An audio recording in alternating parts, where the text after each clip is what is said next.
Wow, boy, when that truth comes out, boy, can you see why the left are just trying to keep this stuff quiet. CNN, MSNBC, don't talk about it, don't say it, don't even cover it.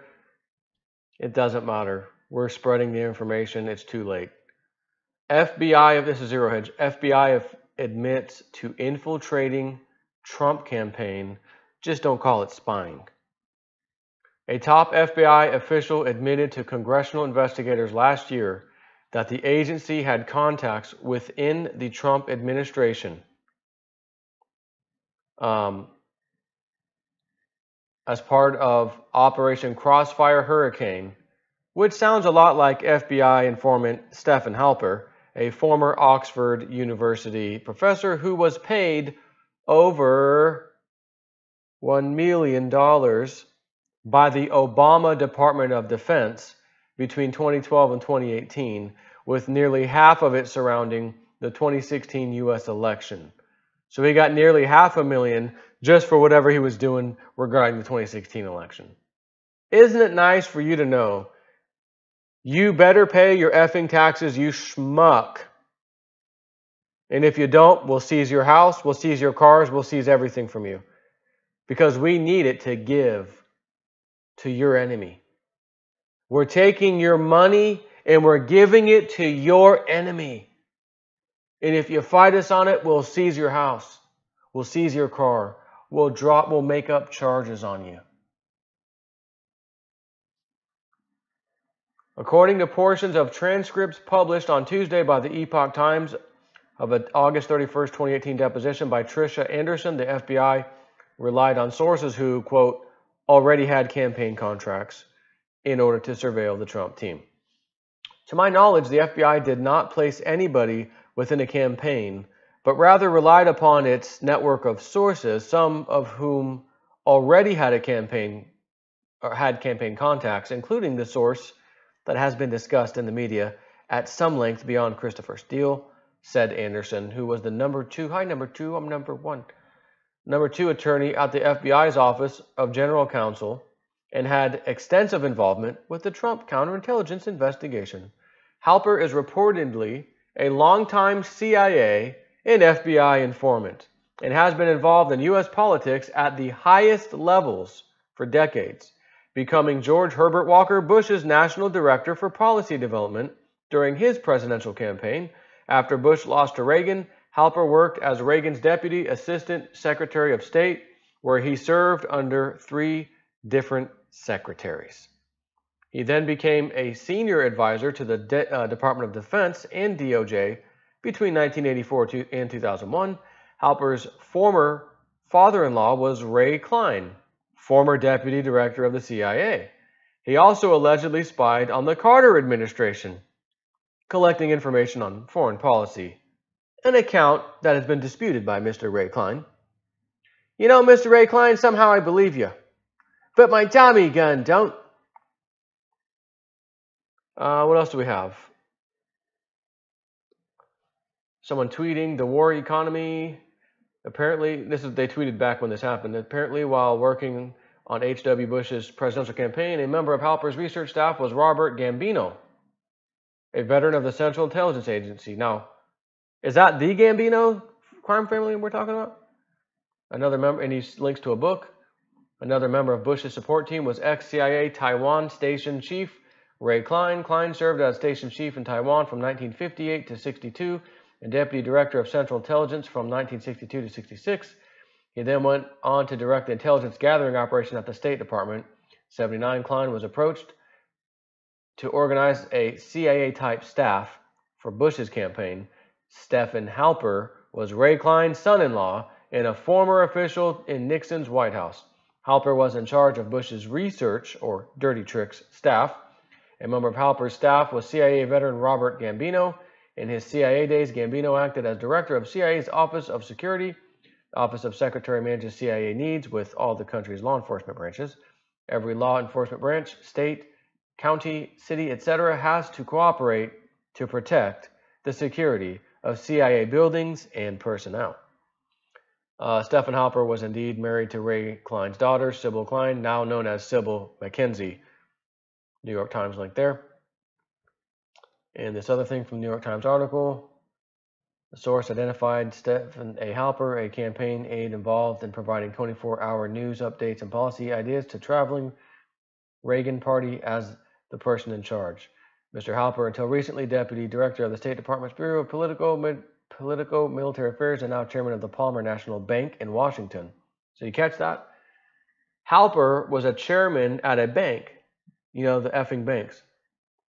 And the banks run everything, as we know. But he was with Papa Bush, and he was tailing President Reagan, like he's tried to anyways, President Trump.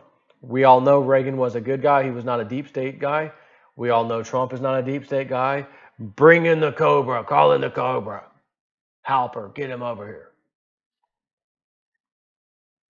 The War Economy tweets again. Apparently, Halper and his team of Central Intelligence Agency people during the Reagan and Bush ticket actually collected inside information on the Carter administration's foreign policy, with Halper in charge, although Ray Klein rejected this account.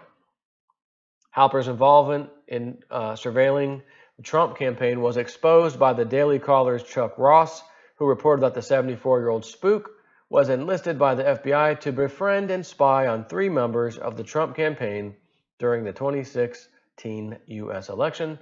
Halper received a DoD contract from the Obama administration for $411,575, made in 2 payments, and had a start date of September 26, 2016.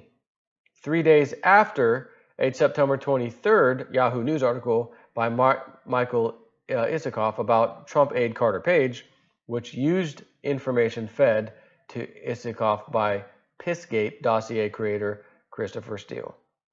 The FBI would use the Yahoo article along with the unverified Pissgate dossier as supporting evidence in a FISA warrant application for Page.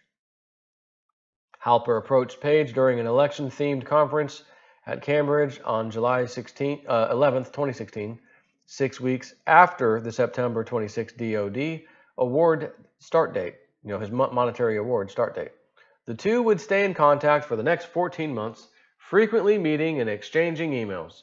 He said that he first encountered the informant during a conference in mid-July of 2016, and that they stayed in touch. The two later met several times in the Washington area. Mr. Page said that their interactions were benign, according to the New York Times. And as the Daily Caller reports, Halper used a decades-old association with Paul Manafort to break the ice with Page. In September 2016, the FBI would send Halper to further probe Trump aide George Papadopoulos on an allegation he made that Russia had dirt on Hillary Clinton. According to Papadopoulos, in an interview with Dan Bongino, Halper angrily accused him of working with Russia before storming out of a meeting. Halper essentially began interrogating Papadopoulos, saying that it's obviously in your interest to be working with the Russians and to hack emails. You're complicit with Russia in this, isn't that right, George? Halper told him. Halper also inquired about Hillary's hacked emails, insinuating that Papadopoulos possessed them. Papadopoulos denied knowing anything about this and asked to be left alone.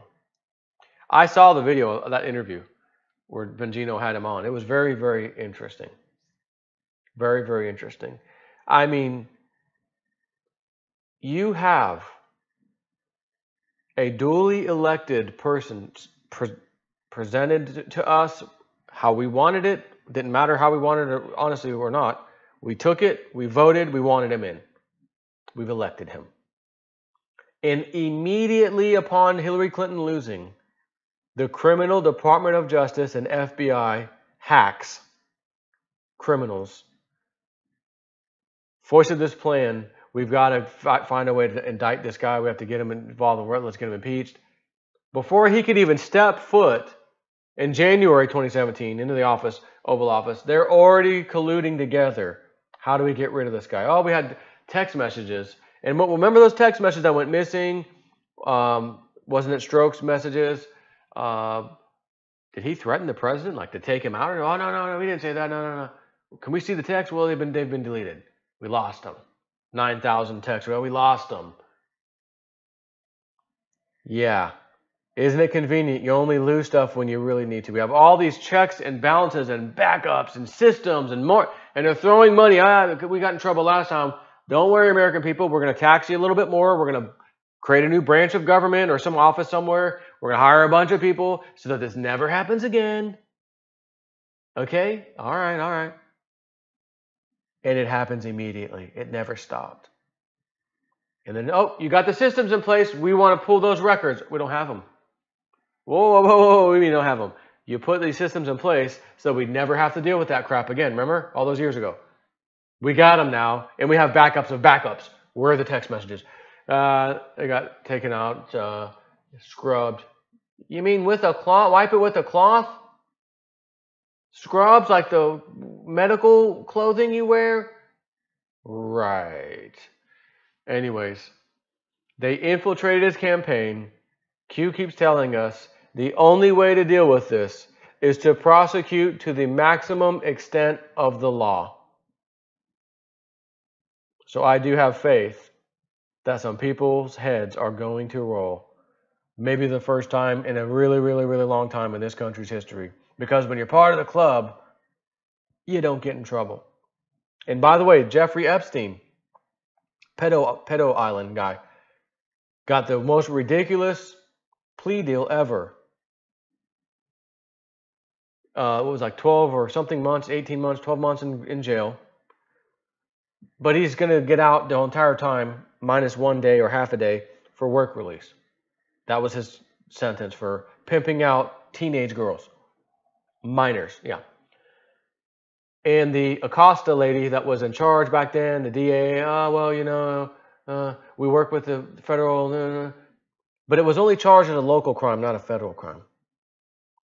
And all the victims and their parents and the lawyers, why isn't this good? This is federal. The guy was bringing them outside of the jurisdiction over here. This is federal. No.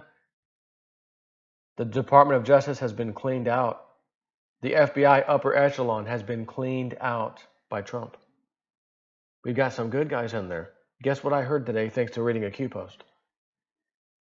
Oh, they're going to reopen the investigation. They're going to reopen. It looks like prosecutors or whatever, or the plea deal, they broke the law, so we're going to have to look into this. A judge has now said, okay, I'm not overturning anything yet, but we will give 12 days or some number of days to look into this to see if other prosecutors may jump in on this, because what I'm finding is if other, because it didn't just happen in Palm Beach County, other prosecutors and DAs, district attorneys can get involved. So the plea deal that they made you, Mr. Epstein, may be null and void by a whole bunch of other people. This just happened. I just read the article. Miami Herald. Oh, breaking news. Prosecute to the fullest and maximum extent of the law. It's been a long time since I've eaten some popcorn. I'm ready to just watch and chomp down on some popcorn. Get it ready. Take care.